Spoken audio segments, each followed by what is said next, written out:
ہاں جی، یہاں یہ بات دیکھیں، یہ لام کے اوپر لگی ہوئی ہے پیش، اس کے آگے واو بھی ہے، اس کے اوپر کچھ نہیں لگا ہوا، اس کے آگے الف ہے، اس کے اوپر بھی کچھ نہیں ہے، آگے یہ الف ہے، الف کے اوپر بھی کچھ نہیں ہے، آگے یہ لام ہے، اس کے اوپر بھی کچھ نہیں ہے، یعنی کہ 4 حروف ہیں جن کے اوپر کچھ بھی نہیں ہے۔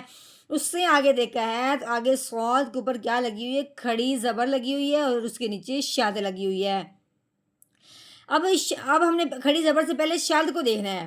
اب شاد لگی صاد کے اوپر، اب شاد جس حرف کے اوپر آتی ہے وہ پچھلے والا جو حرف ہوتا ہے وہ اس حرف کے ساتھ مل جاتا ہے جس کے اوپر شاد لگی ہوتی ہے۔ اب ہم نے کیا کرنا ہے؟ لام کو اس صاد کے ساتھ ملانا ہے شاد کی وجہ سے۔ تو کیسے پڑھیں گے؟ لام صاد پیش لس۔ اب درمیان والے حروف اس لیے نہیں پڑھے کہ ان کے اوپر کوئی زبر زیر پیش نہیں ہے، تو اگلے حرف کے جب دیکھتے آئے کیونکہ ہم نے کہا تھا کہ ہر حرف پڑھنے سے پہلے اگلے حرف کو دیکھتے ہیں، اگلے حرف کے اوپر اس طرح کوئی شاد آ جائے یا کوئی جزم آ جائے وہ پچھلے والا حرف اس کے ساتھ ملتا ہے۔ جب یہاں دیکھا کچھ بھی نہیں، آگے کچھ نہیں ہے، اس لیے یہاں دیکھتے دیکھتے ہم یہاں صاد تک پہنچے ہیں، تو اب ہم نے کیا کیا ہے کہ لام کو صاد کے ساتھ ملا دیا، درمیان والے حروفوں کو نہیں پڑھا۔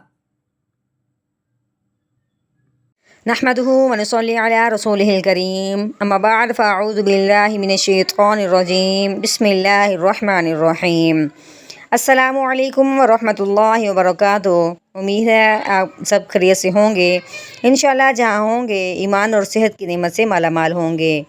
ہاں جی، تو آغاز کرتے ہیں ہم اپنے آج کے سبق کا دعاؤں کے ساتھ، تو چلیے شروع کرتے ہیں۔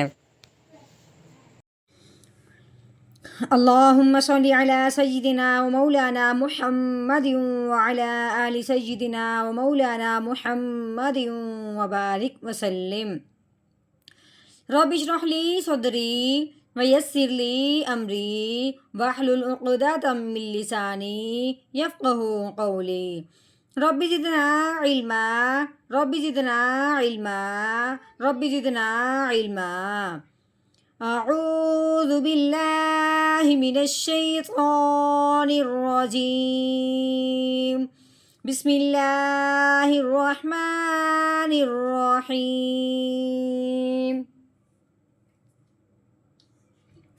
ہاں جی، الف ہے، الف کے نیچے کیا لگی ہوئی ہے؟ زیر لگی ہوئی ہے۔ الف کے اوپر زبر زیر پیش آ جائے اس الف کو الف نہیں پڑھتے، اس الف کو حمزہ پڑھتے ہیں۔ اس الف کو اب ہم نے کیا کہنا ہے؟ زیر آنے کی وجہ سے حمزہ کہنا ہے، ٹھیک ہے؟ ہاں جی، آگے یہ لام ہے، لام کے اوپر 3 دندوں والی شاد لگی ہوئی ہے، ٹھیک ہے؟ شاد والا جو بھی حرف ہوتا ہے وہ پچھلے والے حرف کو اگلے حرف کے ساتھ ملا دیتا ہے، یعنی کہ اب ہم نے پچھلا حرف کون سا ہے؟ حمزہ ہے، اب حمزہ کو ہم نے لام کے ساتھ ملانا ہے اس شاد کی وجہ سے، ٹھیک ہو گیا؟ تو اب ہم نے کیسے پڑھنا ہے؟ حمزہ لام زیر ایل، کیسے پڑھنا ہے؟ ایل۔ ہاں جی، آگے یہ جو لام ہے اس کو پڑھنے سے پہلے آگے دیکھا ہے، آگے یہ الف تو ہے لیکن اس سے آگے کیا آ گیا؟ لام کے اوپر شد آ گئی ہے۔ اب اگلے حرف کے اوپر شد آئی ہے، اس کا مطلب ہے کہ پچھلے والے کو اس حرف کے ساتھ ملا دینا ہے، اس لیے یہ والا الف اور یہ والا الف ان دونوں کو نہیں پڑھنا، اس لام کو اس لام کے ساتھ ملانا ہے۔ کیسے؟ لام لام زبر لل، اب لام کے اوپر کیا ہے؟ زبر ہے، لام زبر لا، ہاں جی، اب یہ رال ہے، رال کے نیچے کیا لگی ہوئی ہے؟ زیر لگی ہوئی ہے، آگے یہ کیا ہے؟ یا ہے، یا کے اوپر جزم آئی ہے تو یہ یا ساکن ہو گیا۔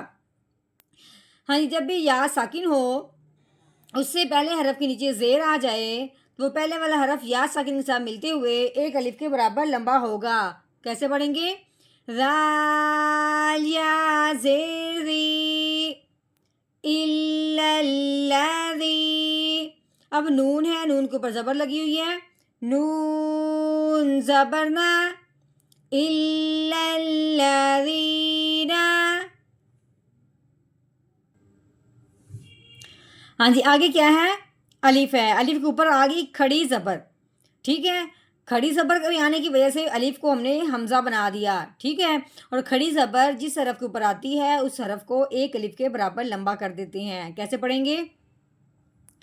حمزہ کھڑی زبر آ، یہ میم ہے، میم کے اوپر زبر لگی ہوئی ہے. میم زبر ما، آما.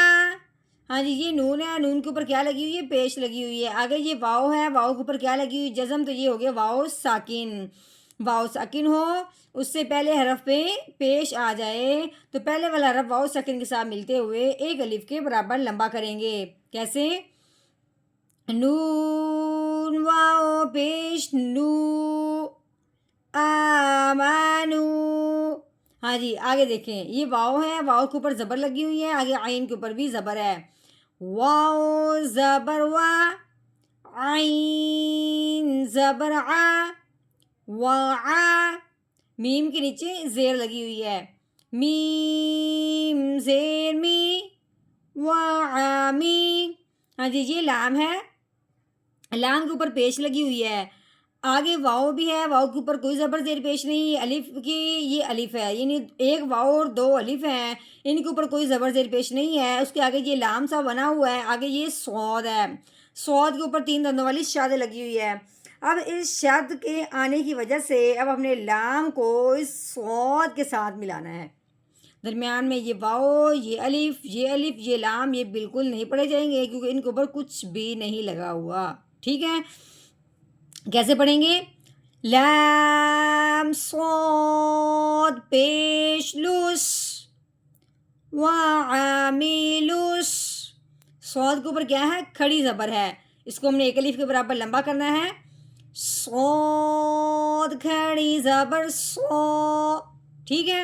ہاں جی آگے یہ لام ہے، لام کے نیچے زیر ہے، لام زیلی سولی. ہاں جی ہا کے اوپر کیا ہے؟ کھڑی زبر ہے. اب ہا کے اوپر کھڑی زبر آنے کی وجہ سے ہا کو ایک الف کے برابر لمبا کرنا ہے. ہا کھڑی زبر ہا، صالحا. ہاں جی یہ تا ہے، تا کے نیچے زیر لگی ہوئی ہے، تا زیر تی، صالحاتی. ہاں جی اب یہ آیت تو تھوڑی بڑی ہے لیکن اس پہ ہم نے کیا کرنا ہے؟ آج آدھی آیت پڑھنی ہے، آدھی آیت ہم انشاءاللہ کل پڑھیں گے. تو اب جب آخری آیت پہ وقف، یعنی جب درمیان آیت میں وقف کرنا ہو تو اس آیت پہ بھی ہم کیا کر دیتے ہیں؟ وقف کر دیتے ہیں. درمیان آیت پہ اگر ہم نے سانس لینا ہو، اب سانس ہم تا پہ لے رہے ہیں، اس کو اب ہم نے کیا کرنا ہے؟ ساکن کر دینا ہے. ٹھیک ہے. تو اب ہم ساکن کب کریں گے؟ جب ہم مکمل آیت جوڑ کے ساتھ پڑھیں گے، کیونکہ یہاں پہ وقف نہیں ہے اس لیے اب ہم نے وقف کہنا بھی نہیں ہے، کرنا ہے لیکن کہنا نہیں ہے.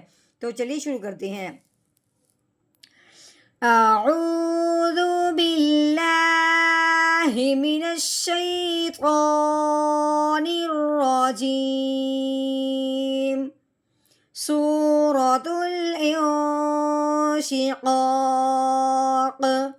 مکیہ.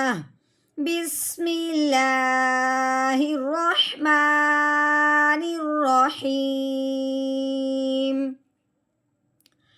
إِلَّا الَّذِينَ آمَنُوا وَعَمِلُوا الصَّالِحَاتِ.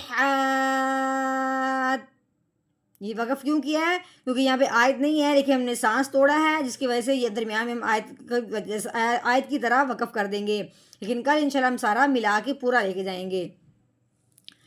إِلَّا الَّذِينَ آمَنُوا وَعَمِلُوا الصَّالِحَاتِ.